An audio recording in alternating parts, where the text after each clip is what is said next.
Good evening and welcome to the very last BCRW event of the spring 2022 semester. Black, queer, and trans, mobilizing in the Caribbean and beyond. My name is Miriam Neptune, and I'm the Senior Associate Director here at the Barnard Center for Research on Women. I feel privileged that a member of our Barnard community, activist, photographer, and Barnard student, Amanda Taylor, invited us to host tonight's event, in which they'll be conversing with three leading activist voices from Jamaica's LGBTQ+ community: Chaday Emmanuel, Emani Edwards, and Kymm Foster. Amanda will introduce them and the ways they are creating vital communities in Jamaica and across borders. First, a land acknowledgement. This program is dependent on the resources of Barnard College, which sits on the traditional and unceded territory of the indigenous Lenni Lenape people, who continue to live in diaspora throughout the United States and Canada. We are also part of Columbia University, an institution which directly benefited from investment in slavery and in the United States and in the Caribbean, and whose growth depended on the exploitation of enslaved African people and their descendants. I want to affirm the continued resistance of Black and African descended people and Indigenous people to this violence and its ongoing legacies. And we are particularly reminded of that on this day when the US Supreme Court is showing its intent to strike down abortion rights. To learn more about how you can access abortion or join reproductive justice efforts led by Black, Indigenous, POC, queer, trans, and non-binary people, we are providing a few resources in the chat from Sister Song, We Testify, and Lambda Legal. I would now like to thank the team of people who have supported this particular event, including all of the BCRW staff: Director Elizabeth Castelli, Program and Communications Manager Avi Cummings, Creative Director Hope Decter, Post-Baccalaureate Fellow Sophie Kreitzberg, and Pam Phillips, our Senior Programs Assistant. We are grateful as well for the ASL interpretation provided tonight by Kat Ridley and Kenton Myers from Coco Language Advocacy and Consulting. Live captioning is provided tonight by Rebecca Coster from Total Caption. We want to offer special thanks this evening to the collaboration and support of Professors Maya Horn, Celia Naylor, Rebecca Jordan Young, and Yvette Christianse, as well as the co-sponsorship of the Departments of Africana Studies, Women and Gender Studies, and Spanish and Latin American Cultures at Barnard. Finally, the BCRW community partner entitled Beyond Bold and Brave, an awesome organization by, for, and about Black African descendant lesbians, is inviting you to participate in a national LGBTQ+ women's survey, which is closing on June 30th. This survey is an investigation of discrimination in the lives of LGBTQ+ women and our sources of joy and resilience. It's open to people currently living in the US who have identified as women at any point on their journeys. To find out more, please visit the link that will be placed in the chat. Thank you to Ms. Elise Emery for that announcement. And now I would like to invite Professor Maya Horn to introduce Amanda Taylor, our host tonight.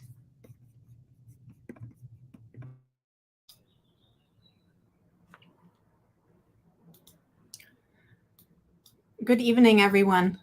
It is my honor and pleasure to introduce Amanda Taylor. Amanda is currently a senior at Barnard College and is just about to graduate with a combined major in Africana and Women's Gender and Sexuality Studies.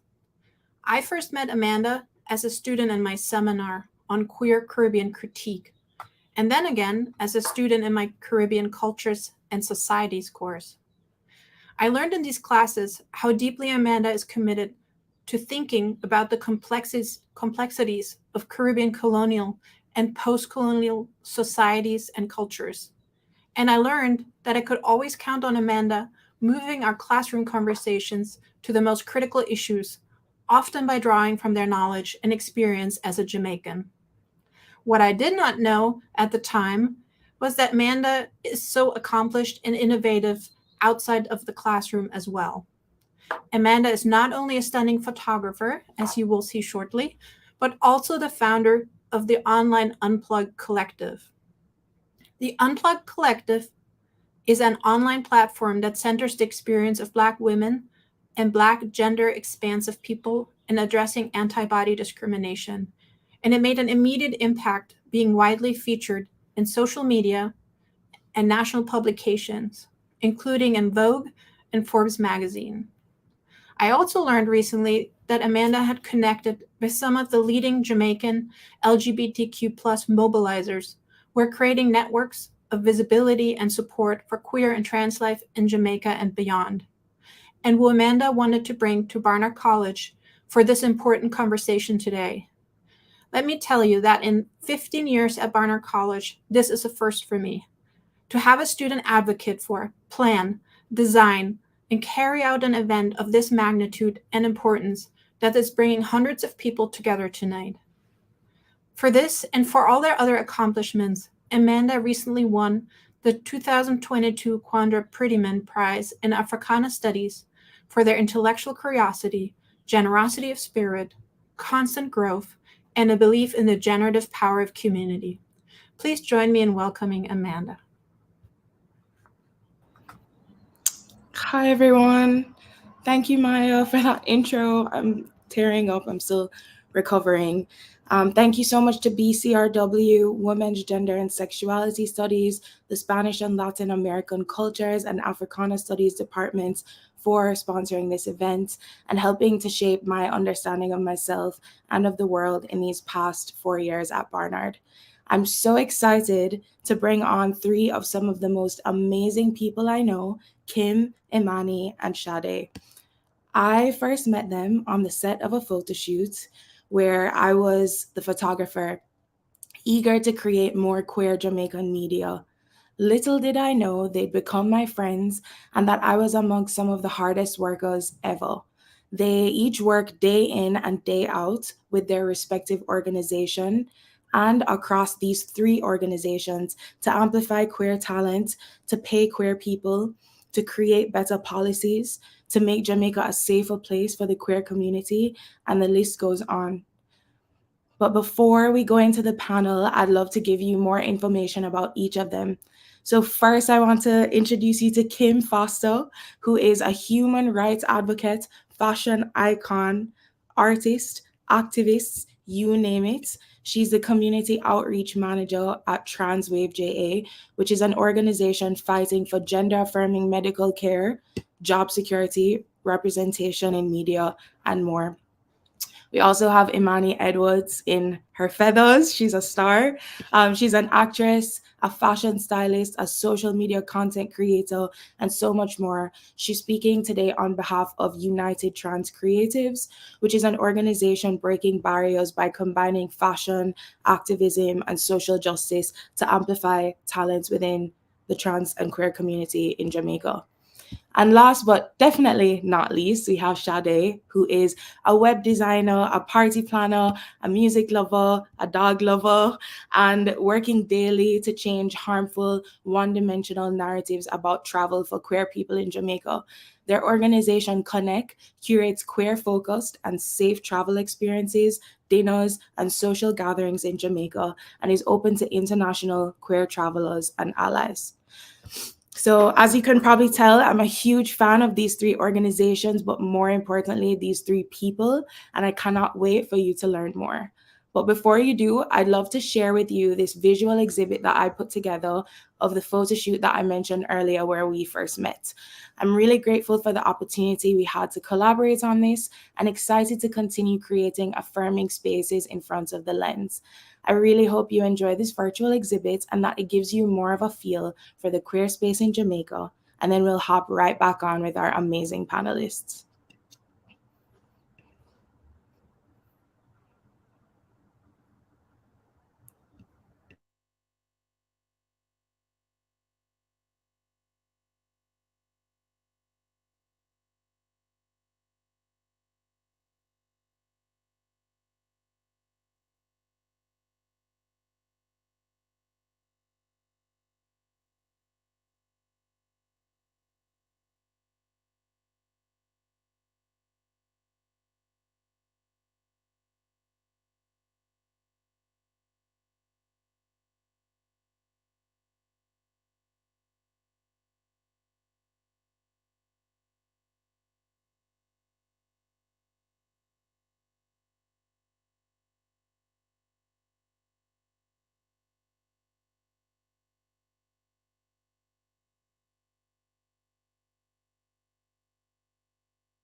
Okay, thank you so much for sharing that. I'm very ready to start this conversation. So let's start by just the basics. Tell me about your organization's mission. I know how much you're changing the lives of queer people in Jamaica, but what's your perspective? I think let's start with Chaday because you have an amazing video to share. Hi everyone, blessings and love. Connek is an organization, as Amanda was mentioning, that is about paying the queer community, uplifting the queer community, creating safe spaces, business opportunities, and synergy for us. And I have a video that will probably show better than I can say.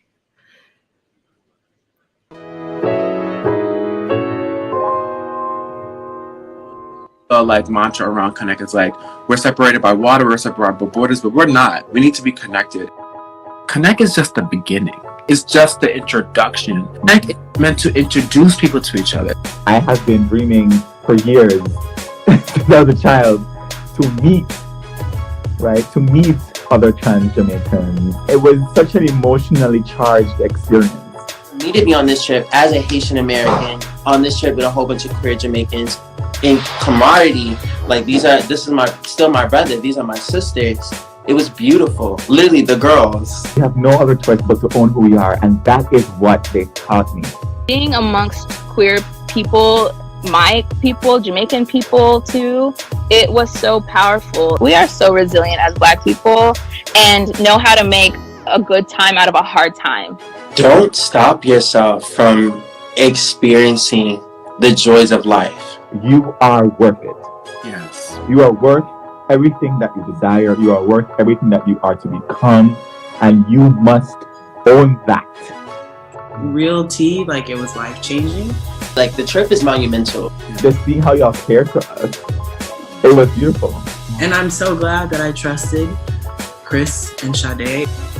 With the power of travel and in-person gatherings, Connek works to build community by hosting inclusive events throughout the year in Jamaica and abroad.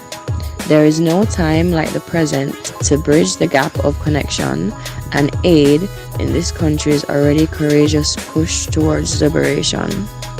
The time for demystification and bridge building is now. Join us in the movement at ConnectJA.com. Bless.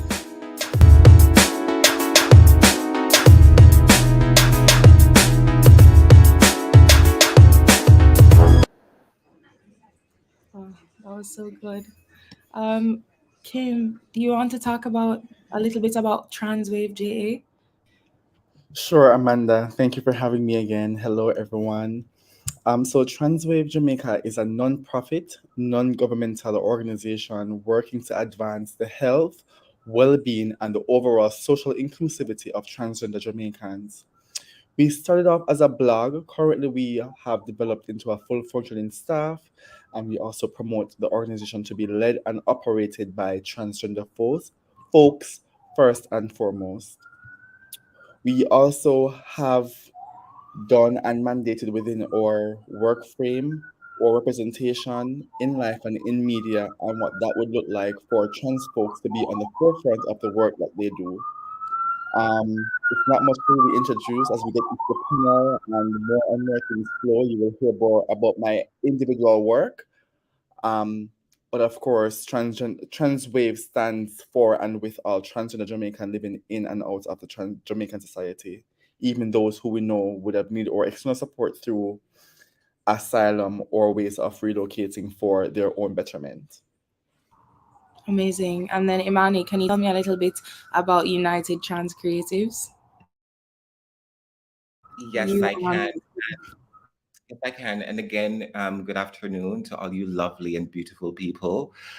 So United Trans Creative UTC is a collective of creative focused on breaking barriers and combining fashion and activism and social justice to amplify the talent and excellence within the trans Jamaican community.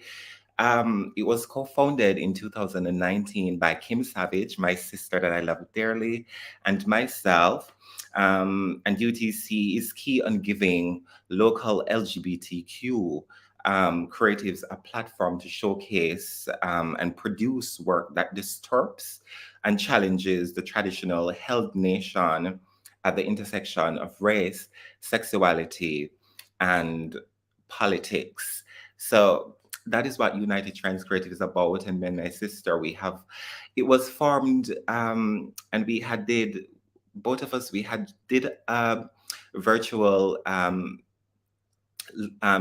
presentation for Connect. And I remember we were sitting, me and sister, we were having dinner and we took some pictures and then after that we were having dinner and me and her, we were just sitting there, and then I was like deciding what name to come up, and then sister was like UTC, and I was like, yes, let's name it that. And that's how the collective was formed. And since the collective have been formed, we have been working breathlessly, me and her, and also new members that have been added onto the team, MX Williams. And I also want to give a shout out to Shana and also Danique.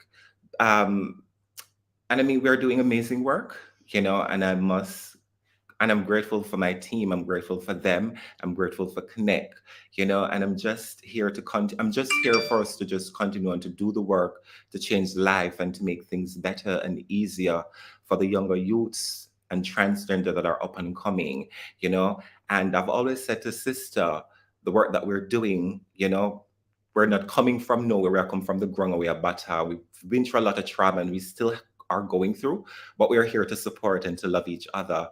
Yeah, and we're just going to continue on doing the amazing work that we're doing, no matter where we are in this world, and we're just here doing the work, and we'll continue and do the work, and we'll continue and fight for young youths, trans and non-binary that's up and coming. And I believe in putting them to the forefront. Trans people need to be to the forefront. Non-binary people must be to the forefront and stop putting us at the back. Period. So I feel like that's actually a really great transition into my next question, which, please share what you're comfortable with. How did you get into this work? Why is it so important to you? What were some of the experiences that you had growing up as a trans person that led you to this organization? And then, within that, just tell me a little bit. I know you just told me about your organization, but I want to know about you and your experience in the organization. What does your work look like on a day-to-day basis? Well, for me, I'm a country girl. First, I want everyone to know that I'm a country girl. I'm actually from Falmouth, Trelawney. And I was run out of my community when I was 16. I didn't graduated school. I didn't leave school because I was chased out of my community because of how I identify and who I was. I remember packing up, running away, and I was living in Montego Bay, and I moved around a lot. I moved from Montego Bay to almost all over Jamaica. And I remember I got an opportunity to go and work in Panama in 2013, and I remember taking that opportunity, and I was there. And while I was there, I never really knew anything about the culture or Panama. And I remember it hit me. My friend introduced me to Panama Fashion Week. And once they introduced me to Panama Fashion Week, I was like, yes, and I started doing like a lot of blogging. And then I started this blog. It was called Emani the Genderless Stylist. I started that on Facebook. And what I normally do is that I find myself, because I've always wanted to work, I've always wanted to do something.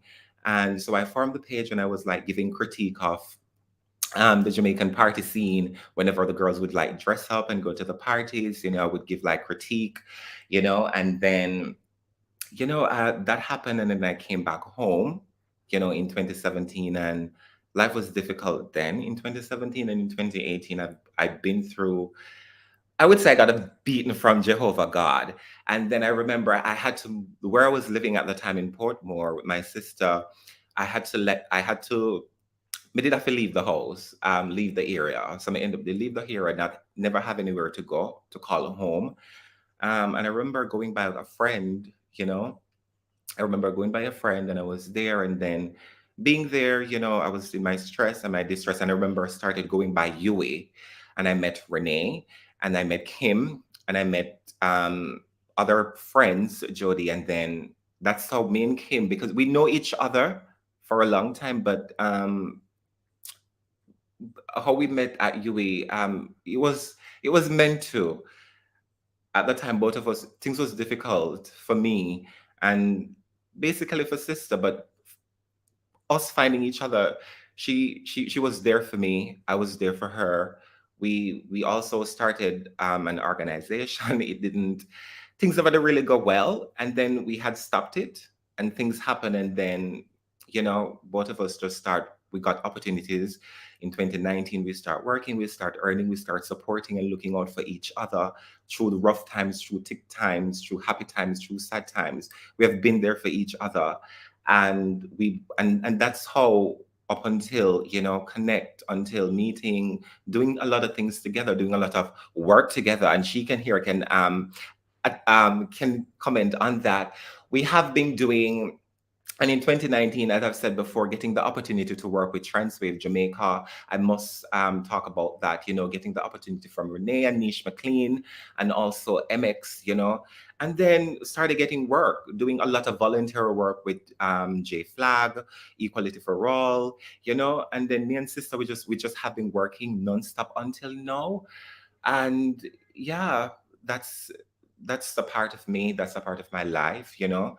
And but one thing I also want to say is that us as creative, um, a lot of times we have we have done work that we were not commissioned for, even though these artists, they were commissioned for the work. They then cut with short, and they actually like took everything for themselves, you know. But we still do the work, and in the end, just to show you that we're living in a world that is very round, and things always come back around. And me and sister, we stick through, as we said before, we stick through the thick and the thin, and we're going to continue on doing that, you know. And that's what I have to share. Thank you for sharing that. I think I might just want to continue since so much of me was mentioned. But she is definitely right. A part of what I have been doing as an advocate is surviving and teaching people how to do that because of our strong force living in such a strong anti-LGBTQ country. And it's just so funny enough when Emani spoke about love and support, it's just that I'm not sure if I want to say, but my foundation is actually on this call because back in 2019 as well, we cannot deny that on that platform, and Chaday is also on this call. From the creatives back then, Chaday was the only one like just using their own resources to pay us. And even when we were launching that the or ways in which we would contribute to society with our organization, that was also paid. You know, it was a little stipend work, but then it realized that, you know, as young trans folks, there's dreams to work on, there are dreams to fulfill, but we realized that somebody is watching and someone was able to help. And that was what Chaday really brought to the table. And coming down from when we actually announced that we would be working together and what we've been doing and that we've been doing creative work, we simply just haven't stopped. For me at TransWave, it really is the same thing. I started off with nothing. You know, trans folks, we are not necessarily so well equipped in Jamaica. So oftentimes we haven't really finished school or have our degrees and stuff. So my work did start from volunteer stage. I was maybe working perhaps $35 a month. And then when Emani became an ambassador for TransWave, she was working maybe like $100 a month. And so we would now work $200 a month, and that's where we started from. But then it also brought things to us like homelessness because it couldn't pay the bills. Friends put us out. You know, meals weren't consistent because it couldn't take us to grocery. And so we would, on our way to and from work, we would like owe our taxi man now, and so we would go into debt because it just couldn't sustain our lives. But nevertheless, I think the passion had burned brighter than the will to give up because these circumstances were against us. And so pretty soon we kind of started beating the odds. You know, we found each other more. So literally we started to hang out more and started to work more, and everything became natural until we would just get so tired from working all day. But we would get more visibility, we would get more bookings, we would get more amplification, we would get more publishing. And so we decided to continue what we were doing and stuck out through our employment. I want to say as well, being an advocate in Jamaica is not easy. Just everything, just what you have to work towards, who you have to work with, how you have to be, how resilient you have to really be prepared to be.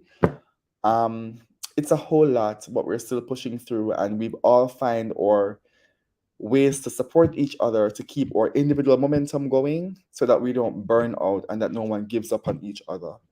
But that's rough, but we're still here, definitely. Emani and Kymm mean a lot to me, which you guys probably don't know so far. For me, Connek really was about trying to make a difference in the community because the odds were always against us. So it was about what can we do to be able to support this amazing work that people are doing, and not only support it, but to pay people?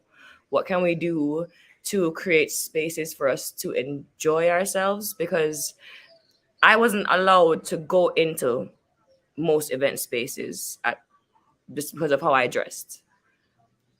That public spaces and being able to enjoy yourself and how we present in Jamaica did not go together. So it was about creating those spaces that we could show up as ourselves, dressed how we wanted to be, dancing with who we want to dance with. And also, how can we make some money? How can we make some synergy? How can we show everyone that has one idea of what Jamaican and LGBTQ means, that we are resilient, we are working, we are trying, we are striving, we are conquering, and some of the times we fail, but we are worthy, you know? Amazing. I also feel like that's a good transition. Something I really wanted to talk about today on this panel, especially because of who the audience is and where we're streaming from, is this idea that a lot of the times we don't get to tell our own stories as Jamaican queer people. So we're used to seeing a lot of British and American media companies coming to Jamaica, making documentaries about Jamaican queerness and being, praised for it. What do you feel, though, is lost in that process when we don't get to tell our own stories ourselves? And specifically thinking about Britain and America's role in shaping policies and laws around the queer community, but not actually aiding our needs. So, in a less academic way and in just a more regular, everyday speak, one of the situations I'm talking about, for example, is when Vice came to Jamaica and did the Gully Queens documentary, right? I'm thinking about how the narrator of that documentary was from England, is walking around, doe-eyed and asking these questions, but Britain was also in charge of, the buggery law that makes being gay illegal in Jamaica. So it's this weird tension, and it's the only way that we get to see our stories told on a national and international stage. So I would love to hear from you, how that makes you feel and anything that you have to say about that. I'll start on that one if that's okay, because I feel very strongly about it. It is absolutely ridiculous, all of it. The fact that we were actually enslaved by these countries for years and years, have still gotten no type of reparations, have still gotten no type of aid after these countries have literally profited off of the blood, sweat, and tears lives of our ancestors. And the introduction of religion, Christianity, of buggery as a punishment for slaves who were not well behaved, to come right around now and then produce trauma porn of the same situation that you caused is absolutely incredulous to me. And the real point is that we deserve to tell our own story. Nobody will ever be able to tell our stories like we can. They will never know. And it is also ridiculous to come in with a white lens and to try and make a documentary like that. And it is inauthentic. Yes, and I just want to say many things in the creative space, particularly here in Jamaica, is very inauthentic unless it's produced by the local creative community. And when it comes down to the trans community, oftentimes we're on the forefront is not necessarily the case. So I remember even in this particular panel, one of the major things being invited for was one of a success moment of how we were able to actually have our content being the cover of the book for the Beyond Homophobia, edited by Moji and Angelique. We were commissioned as models and as assistants with the directors and stuff. And even with the lead creatives in this space who has had that book published, had put out the book as a commission piece, and we weren't paid for it. And so particularly when it comes down to the creative work, it's not just Vice, it's how leading creatives who are scoring the work from the privilege and are of the uppercutting and the upper echelons are coming in to force exploitation simply because they think we are desperately in need, and what they can throw a dog a bone, we will accept it. And so it's also shifting. When I'm getting my engagement, I also put my price first because it's too much undercutting and it's too much thing that we have to be telling for free. And when you are showcasing what your research would be like based on a perspective of LGBT people, and we are the one that's present, or stories are being told, the impact is from us, and your benchmark in your success and your achievement, what that looks like is when you score us, when you score the girls like us. And so to not pay us, to not acknowledge it, to not respect the work that we do, to put us on the forefront because we are the stars, but you collect the pay, it is wrong. And to come in and to exploit us, to make your work look extremely good in inauthenticity, and for what, lack of a better word, to use us all, is very inappropriate. As trans people, we are smart, and so we know.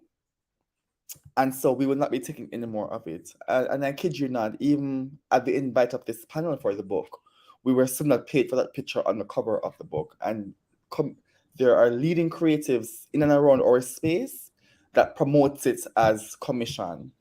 And so these are the type of challenges that we face. One, it causes us not to want to make strong collaborations with people who we think might not be of our best interest, or putting that first.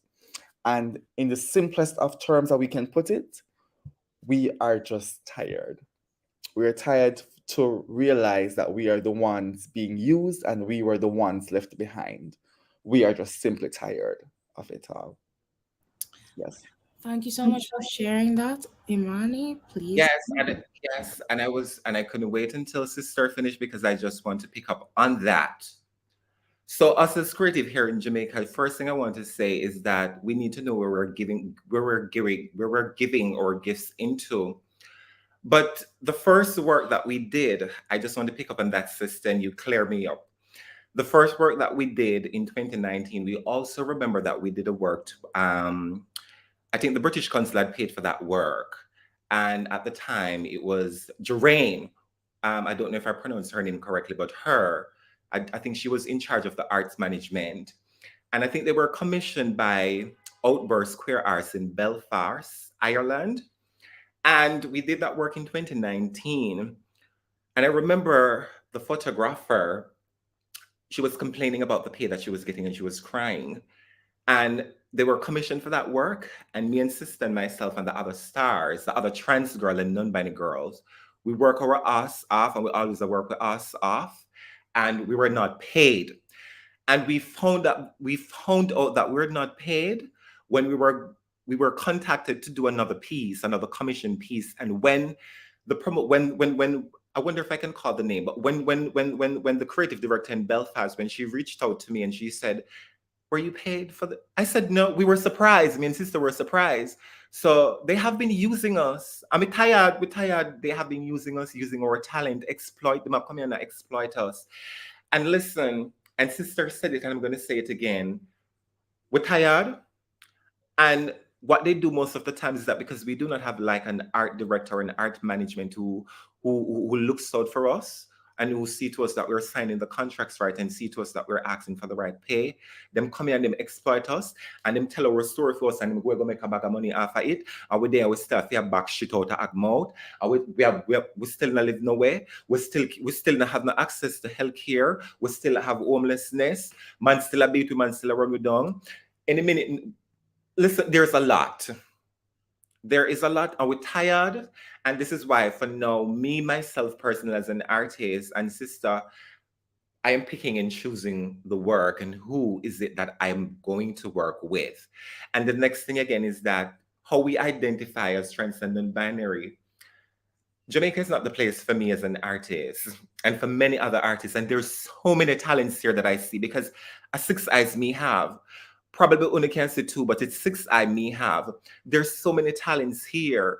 I am also a mother scout or whatever you call it, a scout agent. I'm all these things and so many other things. There's so many talents here, but listen, them not support the talents here. The art industry, I don't think if there's an art industry here, but I must give a shout out to Kingston Creative and to Andrea. Andrea has always looked out for us as creative, me and Kymm and other creative, but otherwise than that, because we identify as transcendent binary, they don't want to work with us. And most of the time they're stealing our style and they're taking our ideas and stuff and they're using it, the so-called straight or whatever you call it community that's here. I'm not frightened for the community, I'm not frightened for them, yeah, because them don't support you. The only time they'll try to support you is unless you see me and Sister and Chaday, we are in Forbes or we are in this some big thing, or that's the time you'll see the Jamaica, the hypocrite Jamaican society. That's the time that you see that they want to support you and support your heart and want to say, oh, this, when it's all F-Ray. But listen, I am a creative and I believe in the work that I'm doing and the work that me and Sister and the organization is doing, and even the work that one of our sisters also doing. Her foundation was started from here. Cultural emphasis, you know, I have to big up Shana, I have to always big up, she's another artist. She's a designer, she's a makeup artist, she's so many other things. So all I just want to say is that we stop work for free. Are we tired? Or we need rest? And for me and for others, I'm trying to escape out of Jamaica because I'm looking at I see my peers in Europe and in America. They're getting the opportunity. They're getting all that they're supposed to. None of that not here. That is not here. And I'm just tired. I feel like I'm burnt out. I feel like I can't do anymore. And I know as I say, I'm picking and choosing the work that I do. We also have to take care of our inner being because no one else will. So, honey, that's what I have to say. I have many more other things to say, but I'll just leave it right there. Well, we do have a Q&A, so we'll have plenty of time to get into more of your story. I want to echo the quote that Kymm said earlier, which is, my advocacy is surviving and teaching people how to survive. I want to, from my perspective as someone who has been studying the relationship between the US and Britain and Jamaica for the past 4 years, echo that there's a very specific relationship there. And when we think about the economy, we think about the dollar decreasing by the minute. I want to echo Kymm saying earlier that she was making $35 a month at one point. I want to talk about the ways that colonization has left certain notions of what it means to exist freely, what it means to be a whole and human being. So somebody who has a different gender presentation than the typical, what you are supposed to look like as a woman or a man is open to violence that is not protected under law. And Amanda, I want to just touch base there. All that is kind of fine. It is kind of okay when systematically this was put in place before us. Mm-hmm. But coming up creatively when the projects, the work, the space, the room, the environment, the surrounding, the call, the action is for and by us, they are still under, there's still large acts and action of colonization that is too obvious for folks who are in the woke era like myself as a millennial, right?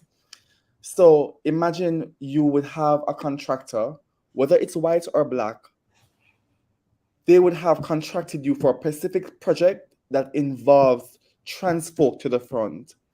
Example, the Beyond Homophobia book. Trans folks were not, it doesn't matter how wonderful the content was, it doesn't matter who studied the book, how impactful people's lives are after learning what the contents are from the book.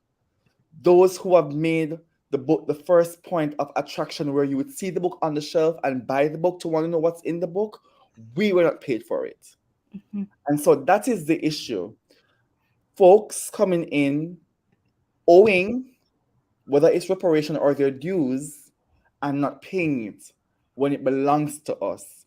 When the game is for trans folks, allow us to lead the game we were meant to lead, because we're not there for anything else. We just want what's ours.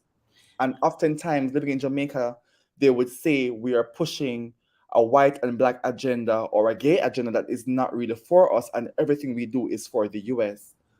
I am so sorry that you think freedom only belongs to US people, or you think the right to live only belongs to white people because the US is predominantly a white country. I'm sorry you think that my will to thrive and want a life or a husband or to adopt or to buy multiple pets or take care of Chaday dogs that we love so much, Zion and Zoya and Brave. I'm sorry you think it's only for US people, or you think it's only for people of a certain skin color.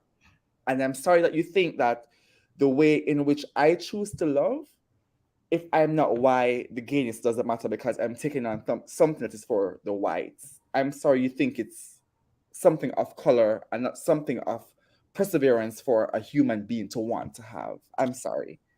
That is such an That also comes from white people. That whole belief, that whole, like, remember, that's what they came here and did in slavery, right? Like, if we're gonna be truthful, like, it is the devaluing of our own self-esteem, of our families, of our creativity, and putting this in front of us and saying this is how we should be and this is what is right.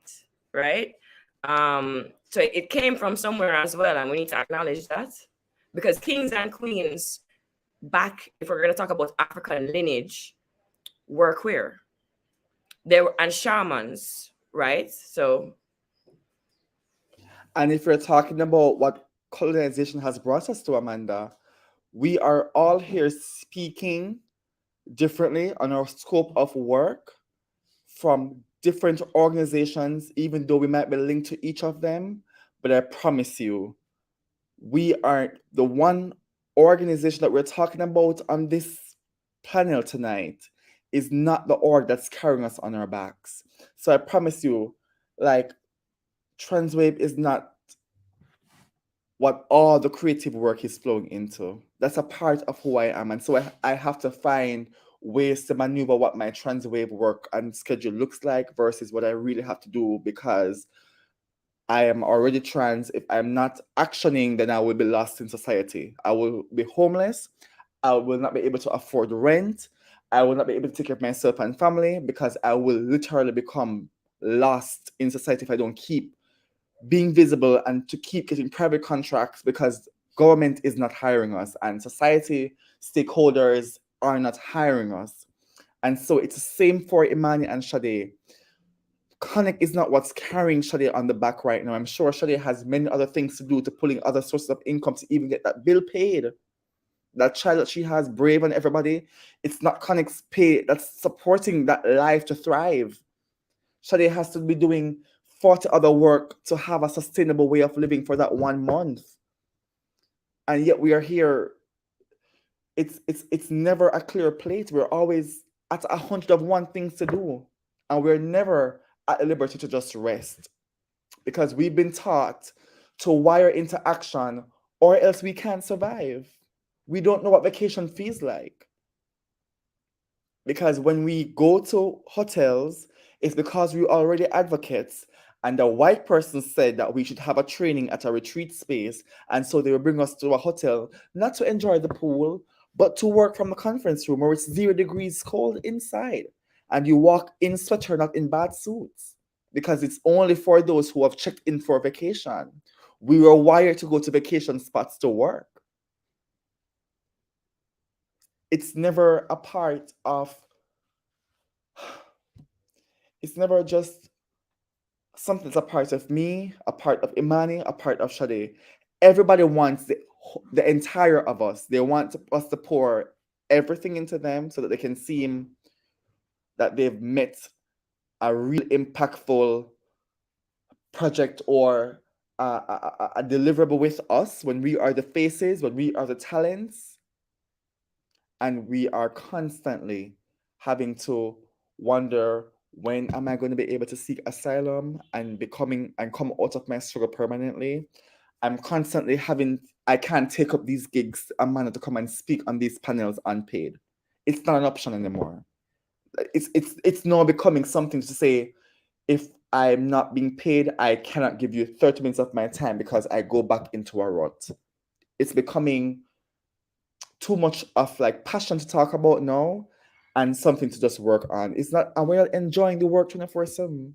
No one is enjoying being an advocate in struggle 24/7.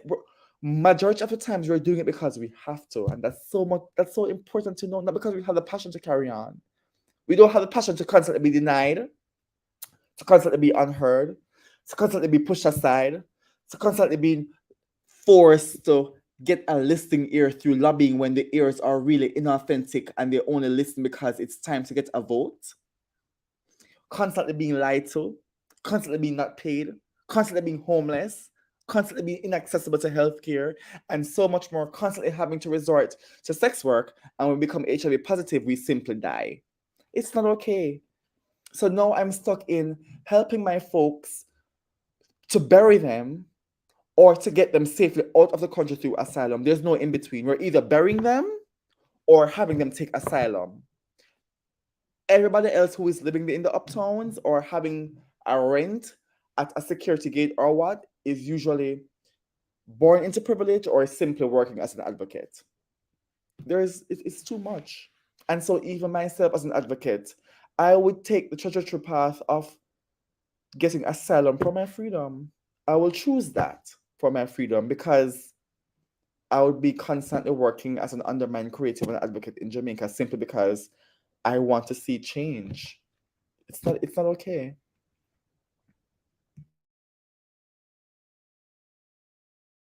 I think I just lost them, but I knew I was carrying on for a little while there. I'm not sure. Here's Amanda, she's back. I just got kicked out. Yeah, but it's not Sorry okay. about that. It's not okay to, especially because I'm not working behind the scenes. I think it's becoming more passionate for me living my life as a transgender individual and knowing that all my daily preachings, all my daily action to change is because of my life, because I'm not an ally. I am transgender. I'm not preaching because I want a betterment for someone I know. It's for me first and foremost. And the fact that I haven't been getting it for myself, I'm not sure if my work will take me into getting it for other people. And I'm very discouraged. Yeah, so Amanda, but we are resilient and we will never stop.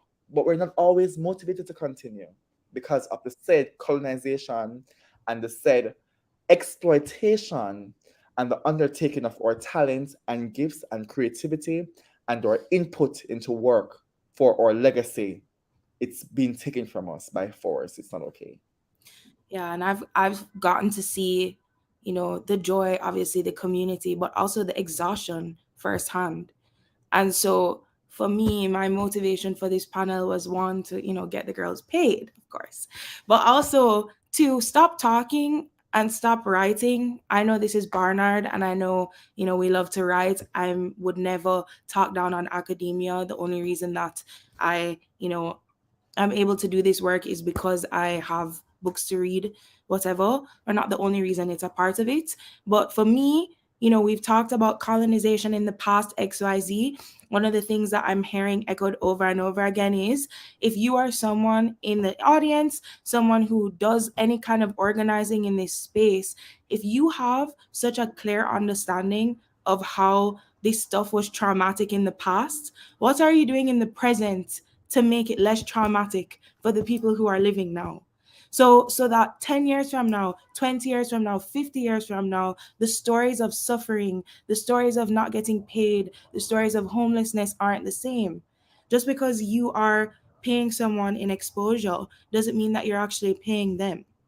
So before this panel before we switch to Q&A, because I really want to get the audience involved, and we have some questions coming in, my biggest thing is wanting to ask you how we can support you now. And I know that's a huge question, but if there's anything concrete that people watching right now can do to support you, big or small, please let us know. Yes, I'm not sure what's happening with my video here, but for definitely support, yes. So for one, there is support in the constant knowledge.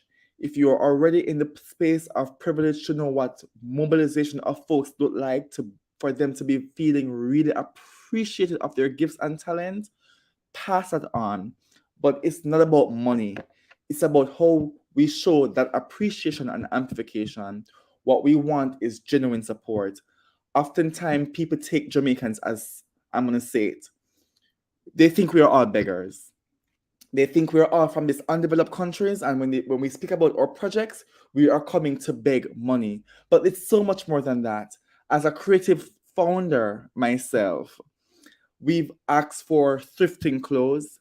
We've asked for resources such as hormones, such as placement, any doctor that will come on board to tell us how it is that we can stay healthy and alive for longer, since the life expectancy for trans women who are on drugs and hormone and HIV positive is only 34.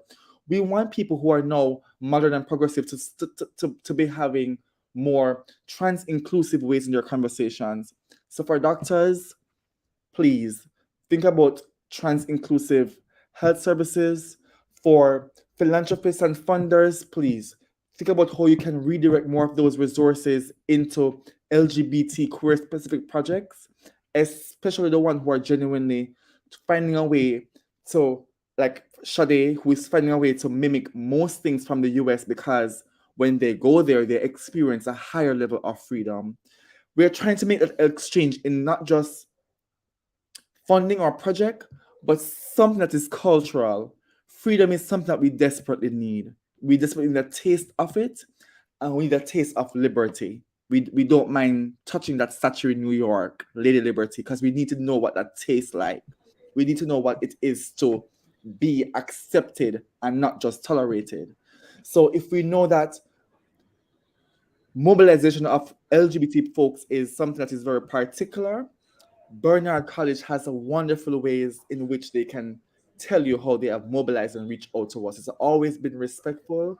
It has always been the one when I get a message from either Amanda, Hope, or Miriam, anyone, I am enthused to want to respond because I feel respected. And so those traits can be carried on into institutions, into other colleges, into things not just for the adults, but how are you supporting trans folks in colleges before they get to our age and they're too old into and too in-depth into the struggle. Those are the ways that you can support us. And of course, money and more money and more money and more betterment. There's PayPal, there's Venmo, there's Cash App, there's bank accounts. Please pay us, because we are normal contributors to society. I know we're not cisgender, I know we're not straight, but if you're architecture, we want the pay for that. You pay a regular cisgender architecture.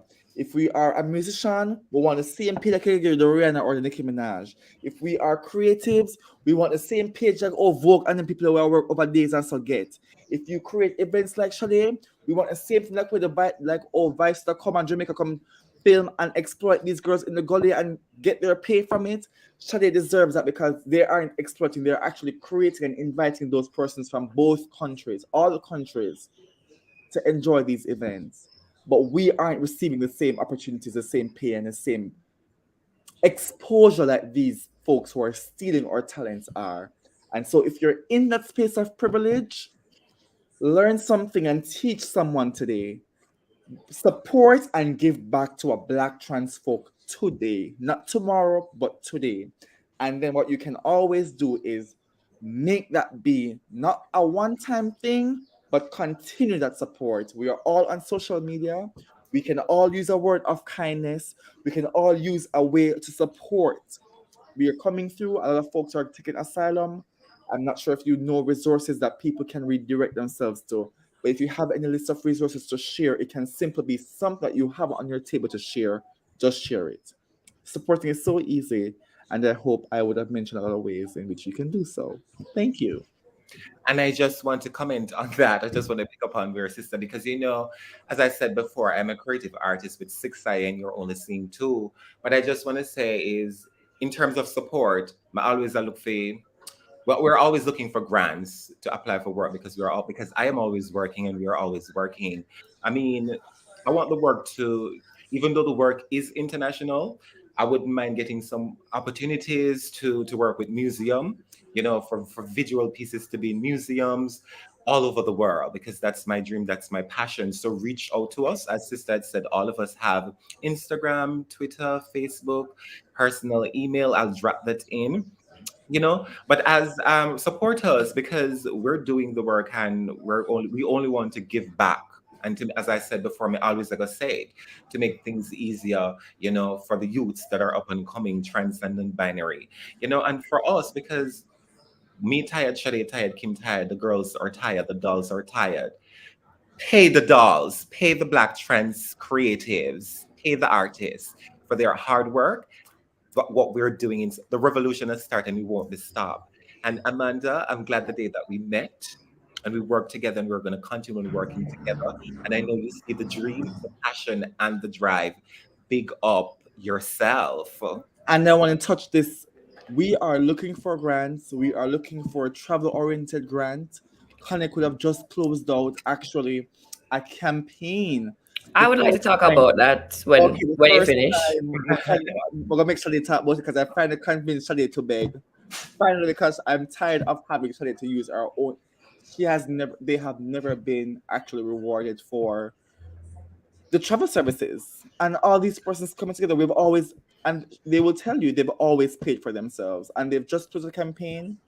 But in terms of grants, if we don't have access to a US-based address or social security number, that's because we need permission to get to the US.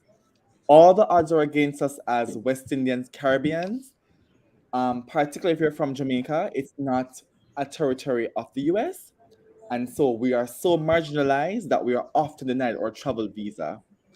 That does not mean that we are scammers. That does not mean that we are inauthentic. That does not mean that we practice inappropriate ways of handling business. I'm very intelligent. I'm strict with my reporting. And if you are privileged enough to know grantors or funders, please stop using our diaspora against us. We are not scammers. We would love for these grants to be open to us so that we can simply do more work from the Caribbean while we aren't in a space of privilege in the US. It does not mean that we are thieves. It does not mean that we are liars. It does not mean that when we are hosting an event, all we're doing is traveling from New York to Jamaica. It means that we are building a very tall and long bridge for connections to be made much more easier and for it to be more justice. It needs to be more just and it needs to be more sincere. And so looking over the fences, because Emani is also suffering, is the only friend I should know because we are from the gully together, is not fair. We want to meet everybody. We want to know we want to know all the hot vacation spots and why the countries are first world and why everyone is desiring to visit that country.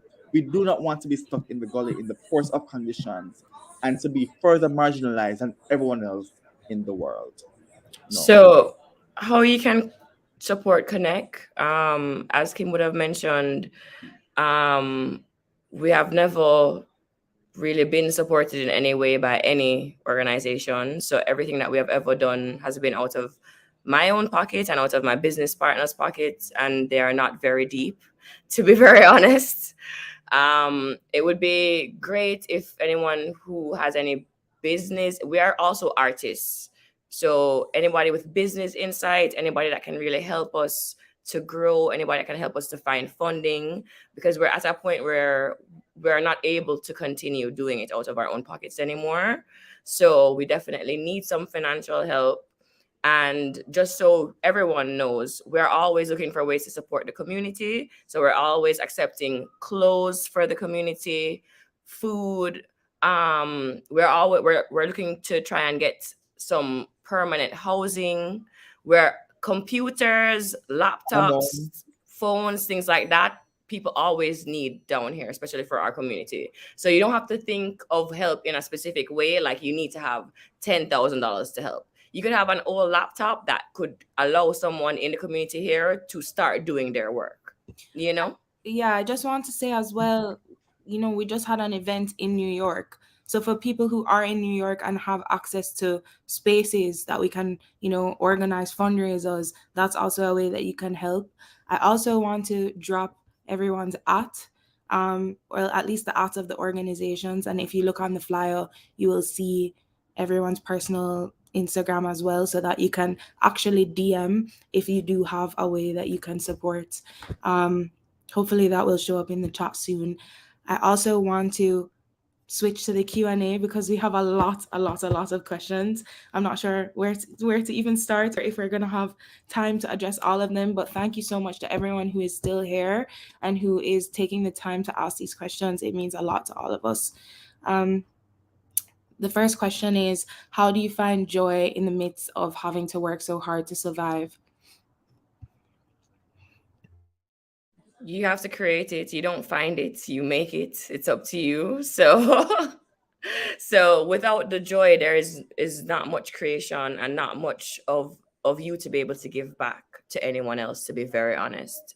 So we are always searching for ways, whether it is just linking up together and having some tea, or going to a spot that is beautiful outdoors. It's up to us to create it, because it really doesn't exist in Jamaica for us currently. And I just want to say to these privileged people, everything costs. So when you see my folks out there in New York doing fundraiser, it's literally a free space that they did not even know that they were going to get. Chaday having to use Amanda talents for photography, using folks who we already know, so that we don't have resources to pay anybody outside. Privileged folks, everything costs. We're not beggars. Everything costs, and that is a fact. Yes, and it doesn't hurt to give back, because I just want to say onto that, I mean, all the work that we have been doing is that we have been doing grants. We applied for grants, and when we get these grants, what we have to do is that we have to pay back the talents from the trans and the non-binary community, because as we have to pay them out back, because we want them to eat, we want them to have a bread, we want them to have something, we want to give them back something to make things a little bit easier for them. So sister, I commend you on that. These privileged people, it doesn't hurt in giving back. It doesn't have to be money. It can be many other resources, as Chaday had mentioned. It's not going to hurt. And then obviously you all in the audience haven't really seen the work that each of these individuals do firsthand in the way that I have, but this is work. None of this is charity. Emani is one of the most talented stylists I've ever worked with. Chaday puts on some of the most amazing events. Kymm is one of the most eloquent activists and advocates that I've ever heard speak. So everyone else gets paid. And to ask people to do free labor is giving slavery. It's giving a lot of things that it shouldn't be giving. So I just want to say that, because I know that you've seen some of what they do just from this panel, but please go and look and see for yourself the work that they do on a daily basis.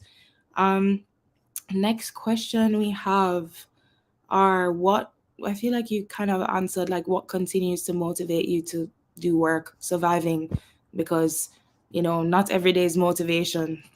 Sometimes it's exhausting. And I always want to add something to that, can I? Yeah. What motivates us also is our small strides that we make. So Chaday would just mention it, and Emani just mentioned it. From our zero that we have been giving back from that. And I kid you not, Emani and I, we will purchase the secondhand thrift clothes and we'll wear them one time. And if they're still in excellent condition, we will pass them on to somebody else because it's already in good condition. Chaday has been traveling with again, the begging and, it's just like, how do I put this? The overload as well with custom and having to come back with a few more items and clothes that we can't really afford to clear. It's just a lot going on. But it really motivates us every time we're able to kind of maybe make it happen. And then we will show up and we show out at our best. And then we take it on into maybe an event or a give back type of charity thing. And we make it happen for somebody else. No, that shit is bomb. Just constantly doing it and we don't know how, and it just happen. It just always happen.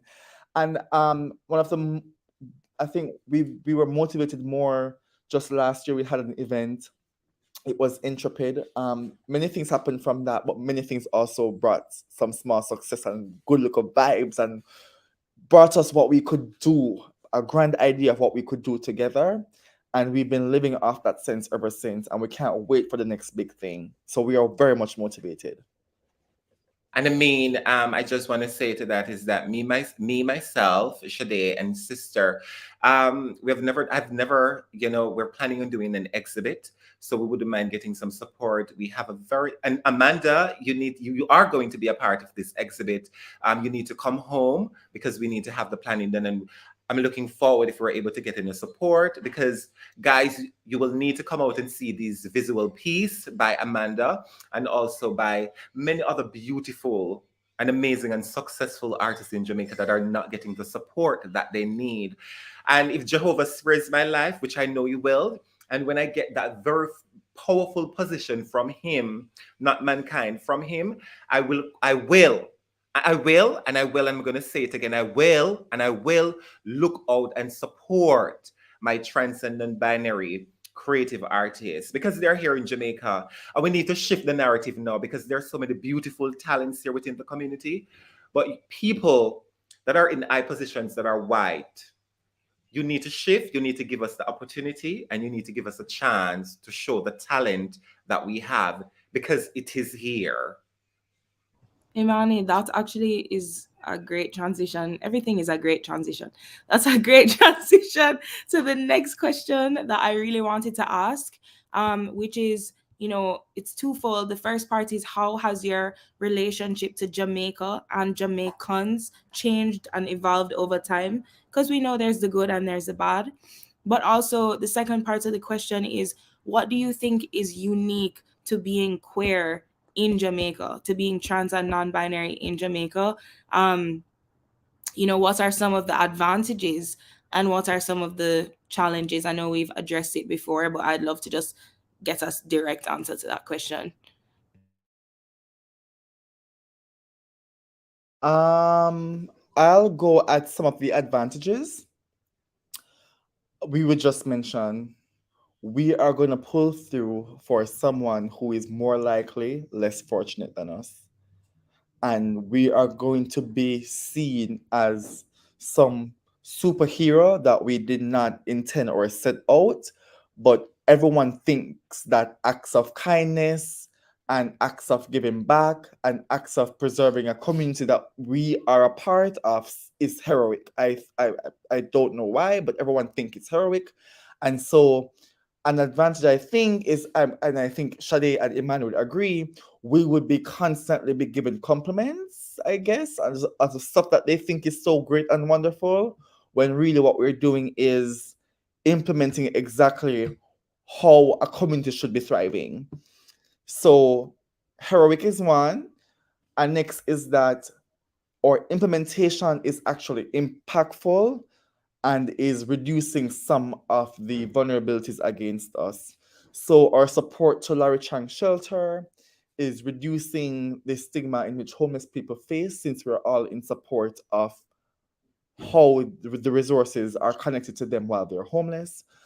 The use of spaces and how we socialize through our events that we host, Chaday would be giving great examples. That's an advantage because our events are successful. That's not, and I'm not going to pray to God about that. That's on period. They are successful. People want more of us, more that we can't give, of course, but we we leave people wanting more all the time. I don't know how, but I think I was born with some stardust. I know my mother was giving birth and some stardust actually accidentally spilled over and not chemical X like powerful girls. In my case, it was stardust and everything nice and sugar and spice. So an advantage is that we're able to leave people wanting more of us each time. An advantage is the barriers that we break, not just in faction activism, but in the vendors that we would connect with. For instance, Chaday will be breaking stigma amongst a lot of the allies. The straight securities who are coming at the events are having a different perception of how they are treating LGBT people when they are actually securing venues for us. The vendors who own the spaces, the clubs, the event spaces, the outdoors, when we book them and we tell them it's a queer event and an event is actually happening with sense of respect for their space, we change the perception of how they now deal with LGBT people who come to them to do business. And so Chaday is on a constant journey of breaking the stigma between cis heterosexual vendors and how they do business with and for the pink dollar, those who are queer and have the coins to do so. But upon that, disadvantages, it's not heroic inside. We don't have that feeling of being heroes. It's draining because I think what dreams are we just dream too big. And even when we're getting a lot of compliments, we still feel small. We have a high self-imposter syndrome, especially when the stress hits us. For instance, when we're planning something and something doesn't go right, or afterwards we're faced with a problem. I mean, just the other day we'd have like an event in Trapeda, and afterwards we'll have some regrouping.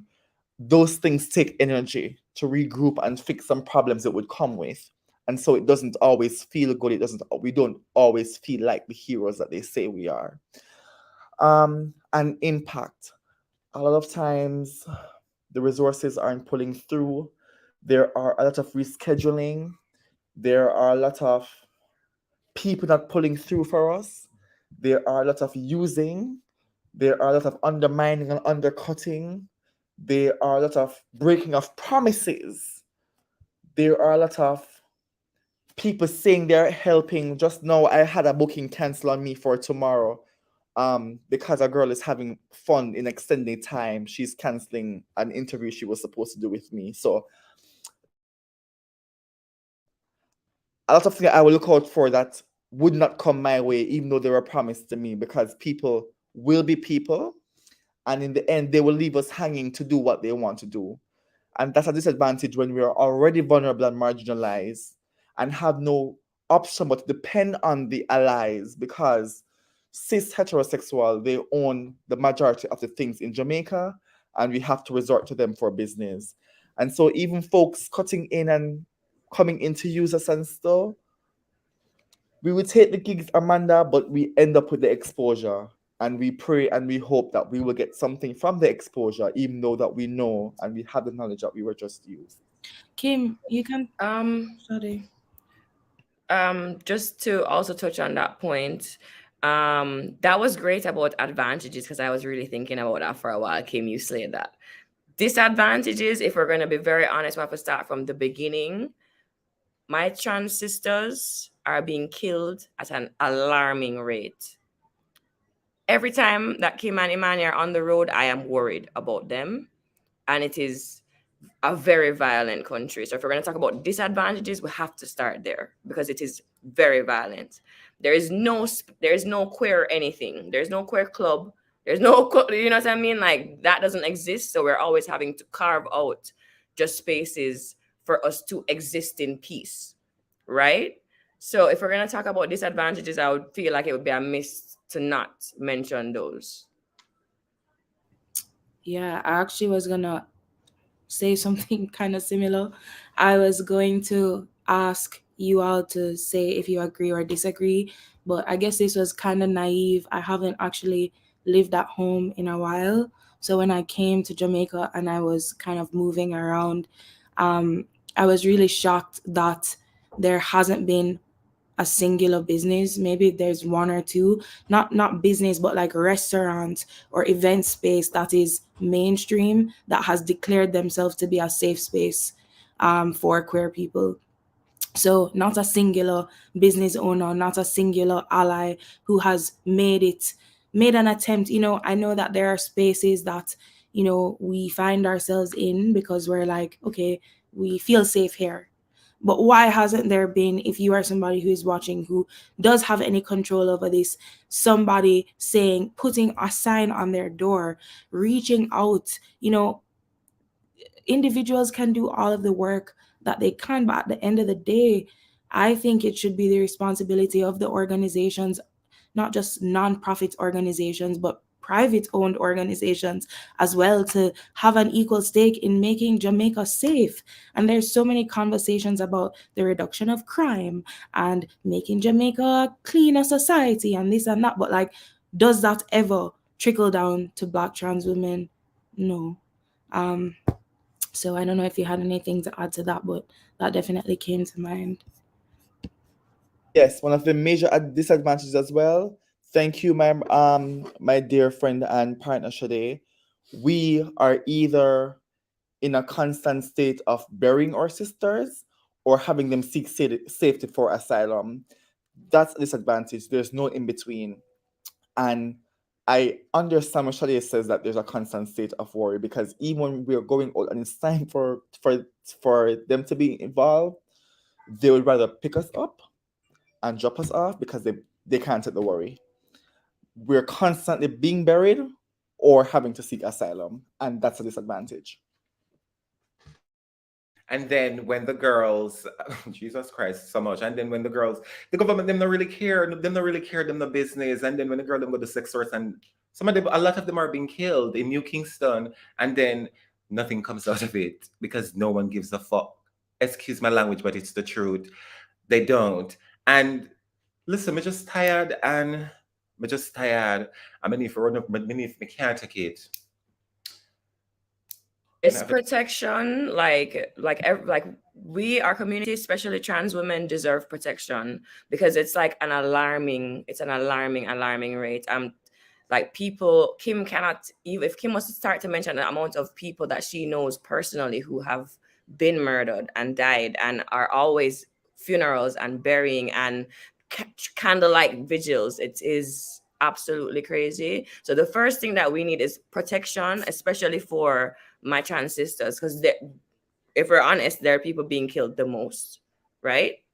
So we need to talk about it, and we need to do something about it. Protect ourselves, protect. The government needs to do something about it, because it's hard for us as a community to protect ourselves without any assets, any resources.